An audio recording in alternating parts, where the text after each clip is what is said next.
नमस्कार, मैं हूँ AI अवतार नेहा थपलियाल और आप देख रहे हैं आज के उत्तराखंड समाचार। कोटद्वार के देवरामपुर में आपसी मारपीट के बाद मामले की जांच के लिए पहुंची कोतवाली कोटद्वार पुलिस पर लोगों ने हमला कर दिया। लोगों ने पुलिस कर्मियों के साथ गाली गलौज करने से लेकर धक्का मुक्की तक कर दी। पुलिस ने मामले में कार्रवाई करते हुए 14 लोगों को गिरफ्तार किया है।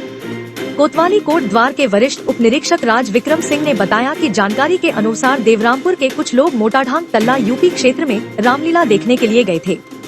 वहां उनकी किसी बात को लेकर मारपीट हो गई। यूपी पक्ष के लोगों ने वहां के थाने में देवरामपुर के लोगों के खिलाफ मुकदमा दर्ज करा दिया। इसके बाद देवरामपुर के लोगों के द्वारा भी कोतवाली कोटद्वार में तहरीर दी गई। इसके बाद लोग कोतवाली में आकर कार्रवाई की मांग करते हुए हंगामा करने लगे, जिस पर एक उप निरीक्षक पुलिस कर्मियों के साथ देवरामपुर पहुंचे, जहां पर लोगों ने पुलिस कर्मियों के साथ धक्का मुक्की और गाली गलौज की, जिस पर कार्रवाई करते हुए 10 महिलाओं और 4 पुरुषों को गिरफ्तार किया गया है। मामले का वीडियो वायरल होने के बाद मामले की जांच की जा रही है।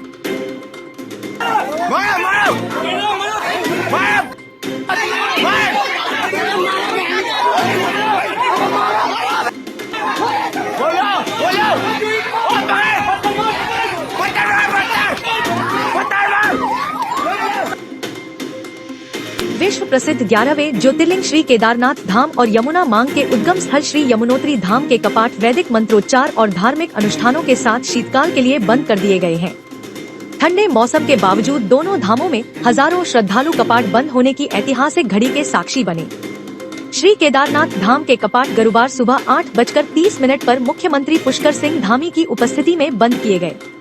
कपाट बंद होने से पूर्व मंदिर को पुष्पों से भव्य रूप में सजाया गया था। सेना के बैंड की भक्ति धुनों और जय बाबा केदार के जयघोष के साथ मंदिर परिसर श्रद्धा भाव से गूंज उठा। ठंडे मौसम के बावजूद लगभग 10,000 श्रद्धालु इस ऐतिहासिक घड़ी के साक्षी बने। कपाट बंद करने की प्रक्रिया के अंतर्गत ब्रह्म मुहूर्त में श्री केदारनाथ धाम के मुख्य पुजारी बागेश लिंग एवं आचार्यगणों द्वारा यज्ञ, हवन एवं समाधि पूजन किया गया। तत्पश्चात भगवान केदारनाथ के स्वयंभू शिवलिंग को स्थानीय पुष्पों त्रिकुंजा, बुकला, राख, ब्रह्मा कमल, सूखे पुष्प पत्रों से ढककर समाधि रूप दिया गया। इसके बाद गर्भगृह के द्वार जय बाबा केदार के उद्घोष के साथ शीतकाल हेतु बंद किए गए। इसके बाद भगवान केदारनाथ की पंचमुखी उत्सव डोली को मंदिर की परिक्रमा कर प्रथम पड़ाव रामपुर के लिए प्रस्थान कराया गया। सेना के बैंड, डोली वाहकों, पुजारियों और श्रद्धालुओं के जयघोषों से संपूर्ण धाम गुंजायमान हो उठा।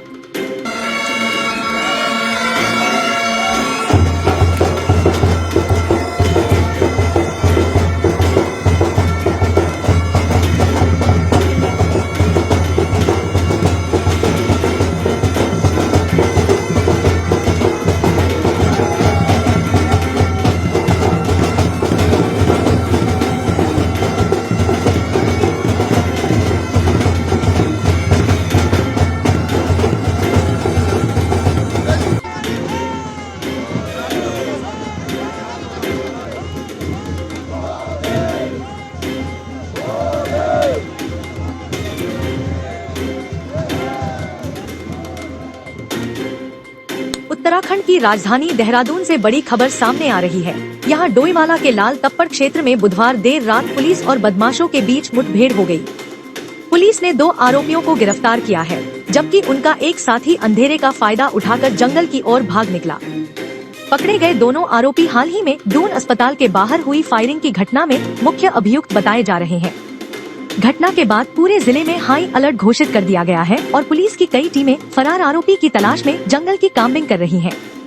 एसएसपी देहरादून अजय सिंह ने बताया कि लाल तप्पड़ क्षेत्र में बैरियर लगाकर बदमाशों को रोकने का प्रयास किया गया, लेकिन बदमाशों ने बैरियर पर रुकने के बजाय पुलिस पर फायरिंग शुरू कर दी। पुलिस ने बदमाशों का पीछा करने के साथ ही जवाबी फायरिंग की। पुलिस और बदमाशों की मुठभेड़ की सूचना पर अन्य नजदीकी कोतवाली व थानों की पुलिस की अलर्ट मोड पर आ गई। पुलिस कार्रवाई में 2 बदमाश घायल हो गए, जबकि एक फरार हो गया। घायल बदमाशों को उपचार के लिए पहले CHC डोईवाला ले जाया गया, जहां चिकित्सकों ने प्राथमिक उपचार के बाद इन्हें हायर सेंटर रेफर कर दिया। एसएसपी ने बताया कि मुठभेड़ में घायल बदमाशों की पहचान सोहेल खान और शानू निवासी करनपुर देहरादून के रूप में हुई है। बदमाशों से एक स्कूटी, 2 तमंचे, जिंदा कारतूस बरामद हुए हैं।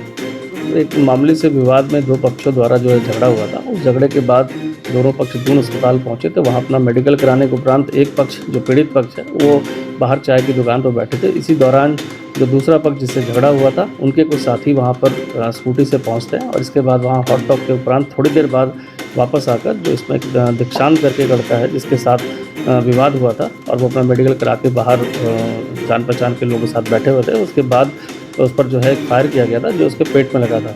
साथ ही साथ दो अज्ञात जो हमलावर थे इनकी जब पहचान होने के बाद विभिन्न टीमें इनकी सुरागसी में लगी थी इनकी गिरफ्तारी में। और कल देर रात्रि सूचना के आधार पर कि संदिग्ध वाहन में इस तरह से मिलाल तप्पड़ और डोईवाला क्षेत्र जो हमारा देहात का क्षेत्र पड़ता है उस एरिया से जाने की संभावना बताई गई थी, जिसके आधार पर विवेचक और अन्य टीमें हमारी चेकिंग में देर रात्रि तक लगी थी। और सूचना के आधार पर जब इनको रोका गया तो ये रुकने के बजाय यहाँ पर एक कच्चा रास्ता है काली मंदिर के पास, वहाँ पर स्कूटी के साथ भाग गए और स्कूटी गिरने के उपरांत इनके द्वारा पुलिस पार्टी पर फायर किया गया था। जावी फायरिंग में भी दो बदमाश जो आइडेंटिफाइड हुए हैं जिसका नाम है सोहेल और सानू, इनको गोली लगी थी जो कुछ दिन पूर्व दून अस्पताल के बाहर इसी विवाद में जो है गोली चलाने में आरोपित थे और जिसकी तलाश पुलिस द्वारा की जा रही थी।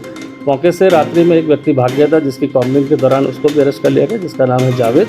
तो अभी तक इस पूरे प्रकरण में 5 लोग की गिरफ्तारी हो गई है। एक व्यक्ति अभी शेष है जिसकी तलाश के लिए हमारी टीमें लगातार नियंत्रित प्रयास कर रही हैं। नैनीताल पुलिस ने नशे पर कड़ा प्रहार करते हुए 48 लाख रुपए कीमत की स्मैक के साथ यूपी के 2 शातिर नशा तस्करों को गिरफ्तार किया है। सीओ सिटी नितिन लोहनी ने बताया कि प्रभारी निरीक्षक कोतवाली हल्द्वानी अमरचंद शर्मा के नेतृत्व में पुलिस और एसओजी की संयुक्त टीम ने चेकिंग के दौरान राजकीय इंटर कॉलेज मोतीनगर हल्द्वानी के पास 162.14 ग्राम अवैध स्मैक के साथ यूपी के 2 तस्करों तस्लीम खान और राशिद खान निवासी पीलीभीत यूपी को गिरफ्तार कर उनके खिलाफ एनडीपीएस एक्ट के तहत मुकदमा दर्ज किया गया। पूछताछ के दौरान तस्करों ने बताया है कि वह उक्त स्मैक को शीशगढ़ बरेली उत्तर प्रदेश से खरीद कर लाए थे। देखिए, नशा तस्करों के खिलाफ प्रभावी कार्रवाई करते हुए नैनीताल पुलिस में, जिसमें हमारी एसओजी की टीम है और थाना हल्द्वानी की ज्वाइंट टीम ने आज 2 तस्करों को पकड़ा है। इनके पास से 162.14 ग्राम स्मैक बरामद हुई है और इनका आपराधिक इतिहास चेक किया जा रहा है। इसमें एक जिला बरेली का है, एक जिला पीलीभीत का है और इनका आपराधिक इतिहास जो है निदान पोर्टल और ICGS inter operable criminal justice system portal के माध्यम से चेक किया जा रहा है। अगर इसमें फर्दर डेवलपमेंट होता है तो फिर इनके विरुद्ध पिट एनडीपीएस और फाइनेंशियल इन्वेस्टिगेशन और अन्य कार्रवाई होगी। टिहरी जिले में रात बारात लेकर जा रहा एक स्कॉर्पियो वाहन अनियंत्रित होकर खाई में गिर गया। हादसे में 3 लोगों की मौके पर ही मौत हो गई, जबकि 2 गंभीर घायल हो गए। स्कॉर्पियो में सवार सभी लोग श्यामपुर ऋषिकेश के रहने वाले हैं। प्राप्त जानकारी के अनुसार ऋषिकेश के गुमानीवाला से बारात नरेंद्र नगर के नाई गांव के लिए रवाना हुई। 5 युवक भी स्कॉर्पियो से इस बारात में जा रहे थे। कुंडिया गांव के पास स्कॉर्पियो अनियंत्रित होकर करीब 200 फीट गहरी खाई में जा गिरी। घटना की सूचना मिलते ही व्यासी पोस्ट से उप निरीक्षक सावर सिंह के नेतृत्व में एसडीआरएफ टीम आवश्यक रेस्क्यू उपकरणों के साथ घटनास्थल पर पहुंची। एसडीआरएफ टीम ने स्थानीय पुलिस की मदद से कड़ी मशक्कत के बाद खाई से शवों एवं घायलों को बाहर निकाला। दोनों घायलों को उपचार के लिए अस्पताल भेजा गया है, जबकि विमल कंडियाल, राहुल कलुड़ा और आशीष कलुड़ा निवासी श्यामपुर ऋषिकेश की मौके पर मौत हो गई। गुरु शिष्य के रिश्ते को कलंकित करने वाला एक मामला प्रकाश में आया है। प्राचीन शिक्षा पद्धति में परिवार के बाद गुरु शिष्य का रिश्ता सबसे ज्यादा पवित्र माना जाता है, लेकिन हरिद्वार जिले के मंगलोर क्षेत्र की इस घटना ने समाज को हिलाकर रख दिया है। यहाँ एक शिक्षक पर 7 वर्ष की बच्ची से छेड़खानी और शिकायत करने पर धमकी देने के आरोप हैं। कलयुगी मास्टर को पुलिस ने गिरफ्तार कर सलाखों के पीछे जेल भेज दिया है। कोतवाली की उप निरीक्षक प्रीति तोमर ने बताया कि एक पिता ने शिकायत देते हुए बताया कि उसकी 7 वर्षीय बेटी से उसके स्कूल के मास्टर ने अश्लील हरकत कर छेड़खानी की और घर पर बताने पर मां, बाप को जान से मारने की धमकी दी। शिकायत पर कोतवाली मंगलौर में पोक्सो अधिनियम व अन्य BNS की धाराओं में अभियोग पंजीकृत किया गया। कोतवाली पुलिस ने तत्काल एक्शन लेते हुए कलयुगी मास्टर को गिरफ्तार कर न्यायालय में पेश किया, जहां से न्यायालय के आदेश पर उसे जेल भेज दिया गया है। तो यह थे आज के समाचार। रोजना प्रदेश के नवीनतम समाचारों को देखने के लिए कृपया हमारे चैनल को सब्सक्राइब कीजिए, लाइक और शेयर कीजिएगा। कल फिर उत्तराखंड के नवीन समाचारों के साथ आपके समक्ष आऊंगी। तब तक खुश रहिए, आबाद रहिए और देखते रहिए सिद्ध बली न्यूज। जय हिंद।